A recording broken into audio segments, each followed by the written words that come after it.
see fascism take hold in this country. You're listening to People's Tribune Radio, brought to you by People's Tribune newspaper, an independent monthly published in Chicago. Today we bring you Claire McClinton, a longtime labor and community leader from Flint, Michigan.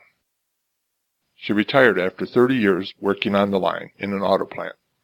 Claire speaks to an audience of People's Tribune readers in Chicago about martial law in the Rust Belt, USA, and what is happening in the state of Michigan. Somebody needs to write a book about what's the matter with Michigan. Michigan and the emergency manager system there, which we call a corporate coup d'etat, without firing a single shot, is what's going on in Michigan. And I'm going to review briefly about the emergency manager law, which was passed in a few short months after our current governor got elected. He got elected in November. In the following March, he had signed what they call Public Act 4, Emergency Manager Law. Shortly after that, we launched a campaign to try to repeal the law and overturn it. And I can tell you that as we went out there gathering signatures and explaining to people what this law was, it was hard to wrap our minds around this piece of legislation. As you talked about it, the hair on the back of your neck would stand up because it was so onerous and so fascist, and it was just hard to believe that this was a law that was in force at the time. Now, just a little bit about what the law does. The governor is empowered to send managers, emergency managers, to a municipality or a school district in order to help alleviate the financial crises in that particular place. But that manager has these powers. He replaces your democratically elected local government. In other words, when he comes to town, the mayor and your city council or city commissioner steps aside. They might meet or something, but their power is usurped by the manager. He has the right to revive or amend collective bargaining agreements. So your local union is no longer going to the table, even though we know labor has been getting hammered, but still you had an opportunity to negotiate the terms and conditions of your employment as a public service employee. Now the emergency manager can sign a paper and say, okay, your health care is gone, just by signing an order. We call them edicts. The other power they have is the right to control and sell off public assets that the people have built and maintained for years. The park in Benton Harbor, leasing Belle Isle, taking over the senior citizen centers, the Pontiac Silverdome, where the Lions played in the 70s. The Silverdome, they used 55 million taxpayer dollars to build. The Silverdome that was considered a state-of-the-art at the time, it was called the eighth wonder of the world. The public helped build the Silverdome and paid $55 million to do so. The emergency manager sold it for $500,000. This is what we're dealing with the emergency manager. We haven't seen nothing yet, and I can tell y'all some horror stories. I can tell you about, in Michigan, 17 school districts and municipalities are under this emergency manager.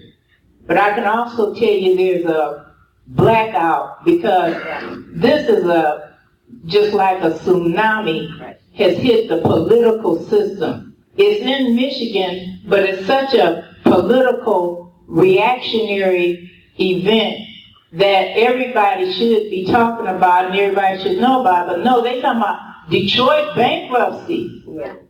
The bankruptcy is not to diminish bankruptcy, But the only reason the bankruptcy is there, when you got somebody with this kind of power, who do you need with bankruptcy? You need bankruptcy because Michigan's Constitution says you cannot touch public service employees' pensions. So they went bankruptcy to get their hands on that. Nothing is sacred. Michigan, that was the heart of the manufacturing, put America on wheels. It's just like what he was talking about throwback. That looks like a dream now, the life we once knew when we had strong unions. In the mid-70s, 1.5 million people were in the union, in the UAW. Today, it's 390,000. In Michigan, we lost 28% of our manufacturing jobs since 2010. So life is rapidly changing. And Benton Harbor is important in this process because it was one of the first cities to go up under the knife with its 42% poverty rate, with its majority African American population, with its home to Whirlpool Corporation. Benton Harbor was the low-hanging fruit that they picked off to get this in motion. So there's been a lot of resistance to this law, but there hasn't been a lot of publicity. Even in Michigan, they don't tell other cities what the emergency manager is doing in the other city. They don't tell this city, well, the emergency manager stole the part from Benton Harbor. They don't advertise that to the rest of the state, because even though the voters of Michigan pushed back against this law, the governor turned around and put a new one back in with just a few tweaks. Michigan has been such a manufacturing giant. Whirlpool in Benton Harbor, General Motors in Flint, Michigan. They used to say when better cars are built, Buick will build them. Now we say when better cars are built, robots will build them.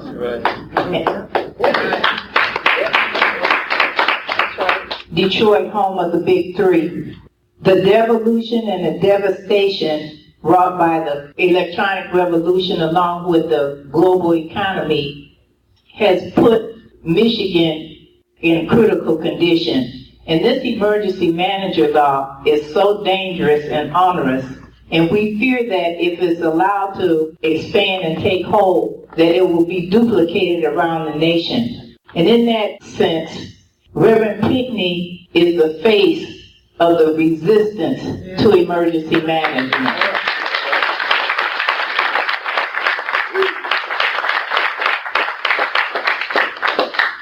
And this is why we have to publicize and shine a light a day of the fascist offensive going on in Michigan. And there's nothing to duplicate this model in the country.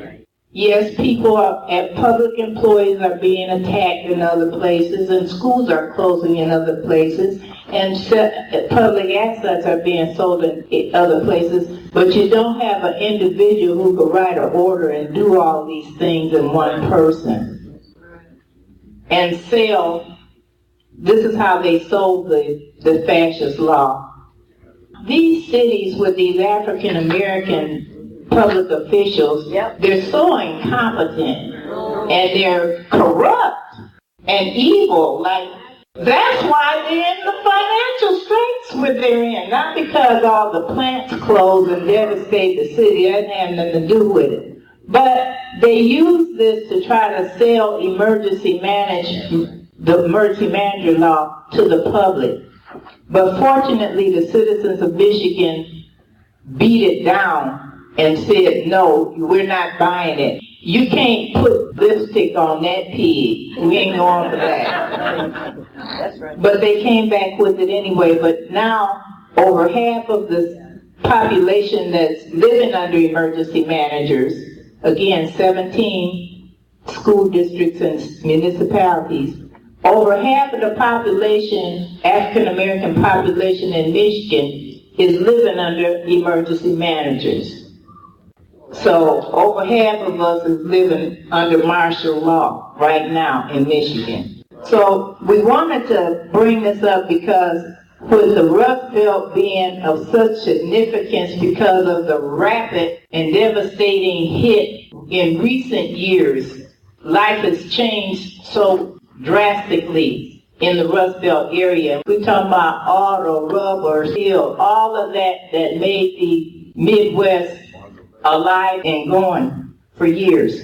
So hopefully you can relate this and share this, because we really need to get the word out and nothing's being done about it. And thank God the UN came in and everybody started getting nervous, because we're going to take full advantage of that situation. You better believe it. Yeah. So, but we need to rally around this fascist offensive in Michigan.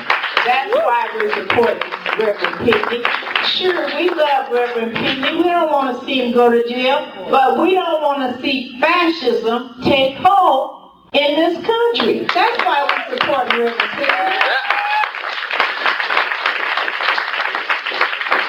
So we have opportunity to win over the people by exposing and painting a picture of capitalist private property and where it's headed. Thank you.